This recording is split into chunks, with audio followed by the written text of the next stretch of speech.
ભગવાને આપણને 4 ઉપાય બતાવ્યા હતા કે તને મારી પ્રાપ્તિ માટે બીજું કાંઈ ન મળે તો આ 4 માંથી કોઈ પણ એક ઉપાય કરી લઈશ તો પણ તું મને પામીશ. કયા કયા 4 ઉપાય બતાવ્યા હતા? પહેલું કહ્યું કે તું જે પણ કર્મ કરે છે એ મને અર્પણ કરી દે. બીજું કહ્યું તારું મન અને બુદ્ધિ મારામાં લગાવી દે. ત્રીજું કહ્યું અભ્યાસ યોગ દ્વારા તારું મન અને બુદ્ધિ મારામાં લગાવવાનો પ્રયત્ન કર. ચોથું કહ્યું તું જે પણ કર્મ કરે છે એમાંથી ફળની આશા છોડી દે તો તું મને પામીશ.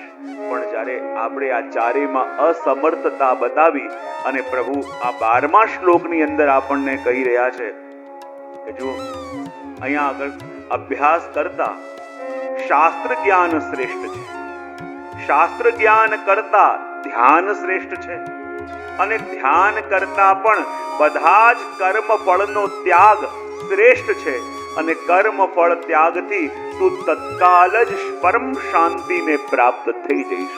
એ વાત ભગવાને આની અંદર કહી છે. અને કેટલી વસ્તુ બતાવી?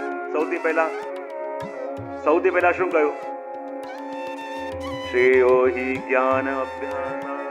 સૌથી પહેલા કહ્યું કે જ્ઞાન, શાસ્ત્ર જ્ઞાન. જો જ્ઞાન પણ 2 પ્રકારના છે, એક છે તત્વ જ્ઞાન, એક છે શાસ્ત્ર જ્ઞાન. અને અહીંયા જે જ્ઞાનની વાત કરી છે એ કઈ વાત કરી છે? બોલે શાસ્ત્ર જ્ઞાનની. કારણ કે તત્વ જ્ઞાન તો સ્વતઃ એની અનુભૂતિ છે, તત્વ જ્ઞાન તો સ્વતઃ એની પ્રાપ્તિ છે. માટે અહીંયા કહ્યું કે જ્ઞાનથી ધ્યાન શ્રેષ્ઠ અને ધ્યાનથી સર્વ કર્મોનો ફળનો ત્યાગ એ શ્રેષ્ઠ. એમ 3 અવસ્થા આપણને બતાવી. સૌથી પહેલા કહ્યું કે સૌથી પહેલા આપણને ઉપાય બતાવ્યો કે શ્રેયો હિ જ્ઞાન અભ્યાસ.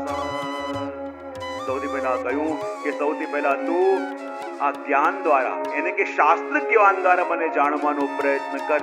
જુઓ આપણા સનાતન સંસ્કૃતિની અંદર પણ શાસ્ત્ર જ્ઞાન એ સૌથી મોટી વસ્તુ છે. આપણા માર્ગમાં સ્વતંત્ર અભિવ્યક્તિની, આપણી સનાતન પરંપરામાં મૌલિક વિચાર યા સ્વતંત્ર અભિવ્યક્તિની કોઈ વેલ્યુ નથી જો એમાં શાસ્ત્ર સંમતિ આપતું ન હોય. અહીંયા સુધી અવતારોમાં જેની ગણના થતી હોય એવો અવતાર પણ જ્યારે વેદ વિરુદ્ધ વાક્ય કહે તો એમને પણ નાસ્તિક મત કહી દેવામાં આવે છે. માટે આપણે ત્યાં શાસ્ત્ર મત એ સૌથી મોટું કહેવામાં આવ્યું છે. આપણે કોઈ પણ અભિવ્યક્તિ કરીએ છીએ એની સાથે શાસ્ત્ર પ્રમાણ છે કે નહીં, અને શાસ્ત્રમાં જે કહ્યું હોય એ વાત આપણે કહીએ તો એ આપણી પરંપરાની અંદર સ્વીકાર છે. એ વાત આની અંદર કહી અને સૌથી પહેલા કહ્યું કે શાસ્ત્રનો અભ્યાસ યાની શાસ્ત્ર જ્ઞાન એ આપણને પ્રાપ્ત થાય તો કદાચ આપણે પોતાને જાણી શકીએ, આપણા કર્તવ્યને જાણી શકીએ, આપણી કરવાની નિષ્ઠાને પ્રાપ્ત કરી શકીએ. પછી વિચાર કર્યો કદાચ શાસ્ત્ર જ્ઞાન આપણે ભણીએ તો જરૂરી નહીં કે ત્યાગ પણ આવી જાય. શાસ્ત્ર જ્ઞાન આપણે પ્રાપ્ત કરીએ તો જરૂરી નહીં કે પ્રભુમાં મન એકાગ્ર પણ થઈ જાય. અને માટે કહ્યું સૌથી પહેલા ઉપાય બતાવ્યો શાસ્ત્ર જ્ઞાન. એના પછી બીજો ઉપાય શું બતાવ્યો? શ્રેયો હિ જ્ઞાન અભ્યાસાત જ્ઞાનાત ધ્યાન વિશિષ્યતે. પહેલો ઉપાય બતાવ્યો શાસ્ત્ર જ્ઞાન અને એના પછી ઉપાય બતાવ્યો ધ્યાન. કે શાસ્ત્ર જ્ઞાન કરતા પણ ઉત્તમ અવસ્થા છે ધ્યાનની. અને ધ્યાન દ્વારા તું તારા ચિત્તને એકાગ્ર કરીને, ધ્યાન દ્વારા તું તારા ચિત્તને કંટ્રોલ કરીને પણ તું મને પામી શકશે, તું મારી પ્રાપ્તિ કરી શકશે. પણ કેટલાક લોકો કહે કે આ શ્લોકની અંદર ભગવત પ્રાપ્તિ નહીં, આ શ્લોકમાં તો શાંતિની પ્રાપ્તિનો ઉપાય બતાવ્યો છે. એનાથી પહેલા જેટલા શ્લોક કયા ભગવાન કહે તું મને પામીશ, તું મને પામીશ, પણ આ શ્લોકમાં કહે છે કે તું શાંતિને પામીશ. ત્યાગાત શાંતિરનંતરમ. પણ આપણા આચાર્યો કહે છે કે આમાં જે શાંતિની વાત કરી છે એ પણ ભગવત પરક છે, એ પણ ભગવત પરક છે. એ સાબિત કરવા માટે કહે તું શાસ્ત્ર જ્ઞાનનો આધાર ન દઈ શકે તો ધ્યાનનો આધાર લે અને ધ્યાન કરી તારા મનના બધા વિચારોને કાઢી અને તારું મન મારા સ્વરૂપમાં એકાગ્ર કર. અને મારા સ્વરૂપમાં એકાગ્ર કરીશ તો પણ તું મને પામીશ. અને ધ્યાન તો નહીં કહેવાય. આપણે કહીએ કે હું ધ્યાન કરું છું.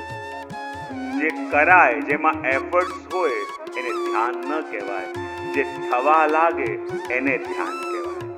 જ્યાં જ્યાં પણ આપણે એફર્ટ કરવી પડે છે ત્યાં આપણું કોન્શિયસ માઇન્ડ વર્ક કરી રહ્યું છે. અને જ્યાં આપણું કોન્શિયસ માઇન્ડ વર્ક કરી રહ્યું છે તો આપણે ધ્યાનની અનુભૂતિ ક્યારે પણ ન કરી શકીએ. મનને એક્ટિવ કરવું એ ધ્યાન નહીં, મનથી બિયોન્ડ અવસ્થામાં પહોંચી જવું એને કહેવાય ધ્યાન. કારણ કે જ્યારે જ્યારે પણ મન છે, બધા મનના માયા જાળો, એ મનની બધી રચનાઓ આપણને રસ્તામાં નડે, પણ મનથી પર અવસ્થામાં ચાલ્યા જવું એને કહેવાય છે ધ્યાન. અને કહ્યું કે શાસ્ત્ર જ્ઞાનથી વધારે અવસ્થા છે ધ્યાન, અને ધ્યાનથી પણ ઉત્તમ અવસ્થા કઈ છે? સર્વ કર્મોના ફળોનો ત્યાગ. શું છે? જરા ભાવથી બોલો તો ખરા.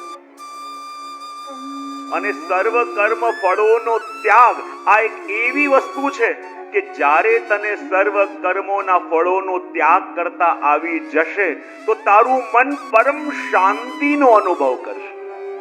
જો શાંતિનો સૌથી ઉત્તમ ઉપાય શું છે કે જે પણ કર્મ કરીએ છે ને એમાંથી યાદી ફળની આશા આપણી જવા લાગે.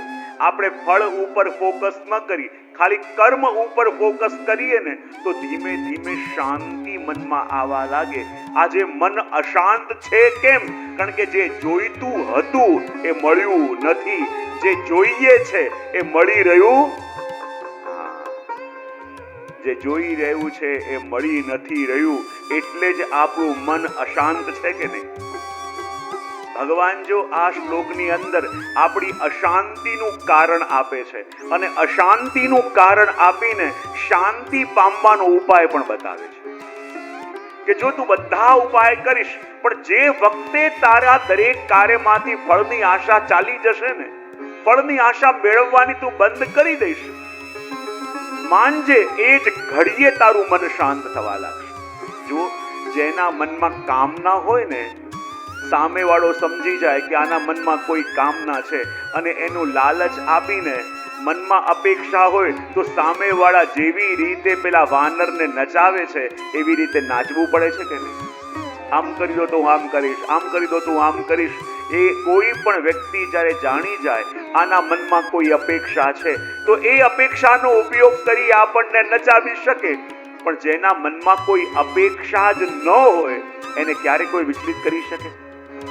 એને ક્યારે પણ કોઈ દુખી કરી શકે? એને ક્યારે પણ કોઈ દુરુપયોગ કરી શકે? બોલે ન કરી શકે. બોલે કેમ? કારણ કે માણસ બંધાય છે જ અપેક્ષાઓને કારણે. અને જ્યારે અપેક્ષાઓ જ એના મનમાં ન રહી હોય, મનમાં કામના જ ન રહી હોય, પછી એને કોઈ દુખી કરી શકતું નથી. જો આ જગતમાં કહેવાય ને, જેના મનમાં સંતોષ આવી ગયો, જેના મનમાં કોઈ પણ ફળની આશા નથી, એને કોઈ દુખી કરી ન શકે અને કોઈ હેરાન ન કરી શકે. અને ભગવાન એ જ વસ્તુ કહે છે કે જે ઘડીએ તારા મનની અંદરથી આ કંઈક પામવાની આશા ચાલી જશે, જે પણ એફર્ટ કરે છે એનું ફળ મેળવવાની આશા ચાલી જશે, એ જ ઘડીએ તારું મન શાંત થઈ જશે, તારું મન પરમ શાંતિનો અનુભવ કરશે. એ વાત આની અંદર કહે છે. અને એ પણ કહે છે કે જુઓ, આ જગતની અંદર આપણે જે પણ કાર્ય કરીએ છીએ અને કાર્ય જ્યારે કોઈ પણ કામના વિના કરીએ છીએ ને તો ભગવાન આપણને એ કહેવા માંગે છે કે રોજ જીવનમાં જો એકવાર તો એવો વિચાર આપણા મનમાં દિવસમાં આવતો હોય ને કે જેમાં આપણે કોઈ પણ ફળની આશા વિના કોઈના માટે કાંઈક કરવાની ઈચ્છા કરીએ, દિવસમાં એકાદ ક્ષણ તો એવી આવે છે કે નહીં? હા કે ના તો પાડો? આવતી હોય તો હા પાડજો. એકાદ ક્ષણ તો દિવસભરમાં એવી આવે છે ને કે કોઈના માટે કંઈક કરવાનું આપણને કોઈ વિધાઉટ એની રીઝન આપણને મન થાય તો શેના માટે થાય છે? તો ભગવાન કહે છે કે તું ફળની ઈચ્છા વિના કાર્ય કરીને તું પરમ શાંતિને પામીશ કેમ? કારણ કે ભગવાન કહે છે કે દિવસમાં કેટલીક ક્ષણો આપણી એવી હોય છે કે જે ક્ષણોમાં આપણે ભગવાન સાથે કનેક્ટ થઈ જઈએ છીએ.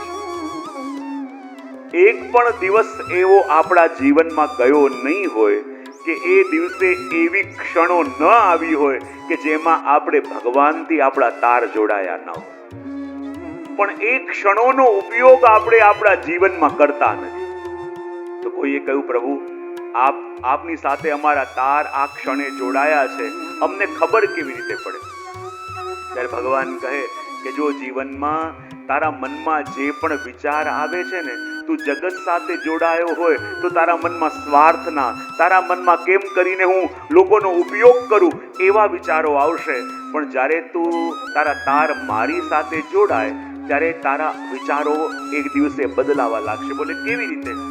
ત્યારે ભગવાન કહે કે જ્યારે તારા મનમાં લોકો માટે કંઈક કરવાનું, સત્કાર્ય કરવાની ઈચ્છા જાગે તો એક ક્ષણને ઝડપી લેજે.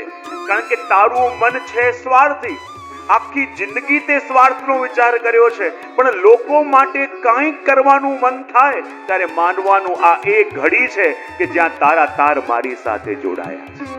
એના સિવાય તારા મનમાં આ વિચાર આવી ન શકે અને એ ક્ષણને તું ઝડપી લેજે. ભગવાન કહે કે જ્યારે તારું હૃદય અકારણ પ્રેમથી ભરાવા લાગે, જ્યારે તારા હૃદયમાં કરુણા અને પ્રેમ ભરાવા લાગે તો એક ક્ષણને ચૂકતો નહીં. આ એક ક્ષણ છે કે જ્યાં તારા તાર મારી સાથે જોડાયા છે.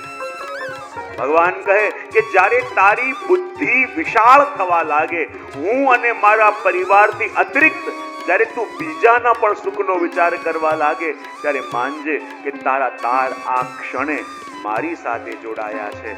જ્યારે તારા જીવનની અંદર એ એક્સપાન્શન તારી આત્મા ડિમાન્ડ કરે ત્યારે માનજે કે તારા તાર મારી સાથે જોડાયા છે.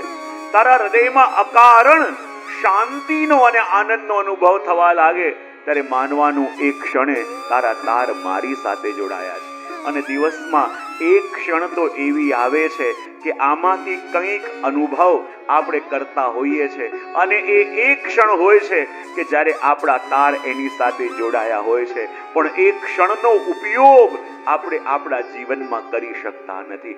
જો જીવનમાં ક્ષણ સચવાઈ જાય ને તો આખું જીવન સચવાઈ જાય. કોઈ કહે છે કે યદિ તમે જીવનના એક મિનિટને સાચવી લો ને તો એક કલાક આપોઆપ સચવાઈ જાય. તમે યદિ એક કલાક સાચવી લો તો આખા દિવસના 24 કલાક આપોઆપ સચવાઈ જાય. તમે જો 24 કલાક સાચવી લો બરાબર તો આખું અઠવાડિયું બરાબર સચવાઈ જાય. તમે એક અઠવાડિયું બરાબર સાચવો તો મહિનો જાતે સચવાઈ જાય, અને એક મહિનાને સાચવો તો આખું વર્ષ બરાબર સચવાઈ જાય, અને એક વર્ષને જો બરાબર સાચવી લો તો આખું જીવન આપોઆપ સચવાઈ જાય. પણ એક ક્ષણને આપણે સાચવી શકતા નથી, એક ક્ષણને આપણે સજાવી શકતા નથી, એમાં આપણું જીવન વિપરીત થાય છે. તો એ વાત આ 12મા શ્લોકની અંદર કહી અને એ પણ બતાવ્યું કે કઈ રીતે આ 3 અવસ્થા દ્વારા ભગવાન કહે છે કે પરમ શાંતિને પામી શકીશ. પણ જુઓ, ઘણી વાર કહીએ છે ને કે તું આમ કરીશ તો પરમ શાંતિને પામીશ, પણ શાંતિ કહેવાય કોને?